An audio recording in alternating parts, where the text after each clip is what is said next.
அண்ணே ராஜேஷ் அண்ணே இந்த கேடிஎம்க்கு புல்லர் மட்டும் எடுத்துக்கிறேனே. ஏய் நேத்து சைனுக்கு வாங்கிட்டு போன புள்ளறங்கடா. இந்த ஒருண்ணே நேத்தே வந்து வச்சுட்டேனே, சும்மா நேத்தே சொல்லிக்கிட்டு இருக்கா. ஒரு கஸ்டமர்ட்ட லேபர் மட்டும் வாங்கினா பத்தாது, கடைக்கு டூல்ஸ் வாங்கி போகணும்டா. அடையேனே இவங்களை நம்பி டூல்ஸ் வாங்கினா போக வேண்டியதானே. ஆனா எனக்கு டவுட்னே. என்ன டவுட்டு? என் கடைக்கு ஒரு டைம் வர்ற கஸ்டமர் திரும்ப வர மாட்டேங்கிறாங்க. ஏன்டா நீ வேலையெல்லாம் நல்லா தெளிவா தானே பாப்ப?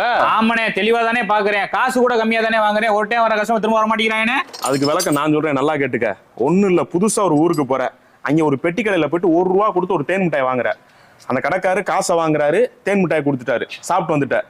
அதுக்கு பக்கத்துல அப்படி இன்னொரு பெட்டி கடை இருக்கு, அந்த கடையிலயும் போய் ஒரு தேன் மிட்டாய் வாங்குற. ₹1 காசை கொடுத்துட்டு அந்த கடைக்காரு தேன் மிட்டாய் கொடுக்கறதுக்கு முன்னாடி, தம்பி வாப்பா, என்னப்பா ஆள் பார்க்க புதுசா இருக்க, உட்காருப்பா, வேற எதுவும் தேவையாப்பா, தண்ணி எதுவும் குடிக்கிறியாப்பான்னு சொல்லிட்டு அந்த தேன் மிட்டாய் கொடுக்குறாரு. இப்ப திரும்ப அதே வழியில வரும் பொழுது உனக்கு வேற ஏதாச்சும் ஒரு பொருள் தேவைப்பட்டா இந்த 2 கடைக்கு எந்த கடைக்கு போவ? ரெண்டாவது கடைக்கு தான் போவேன்.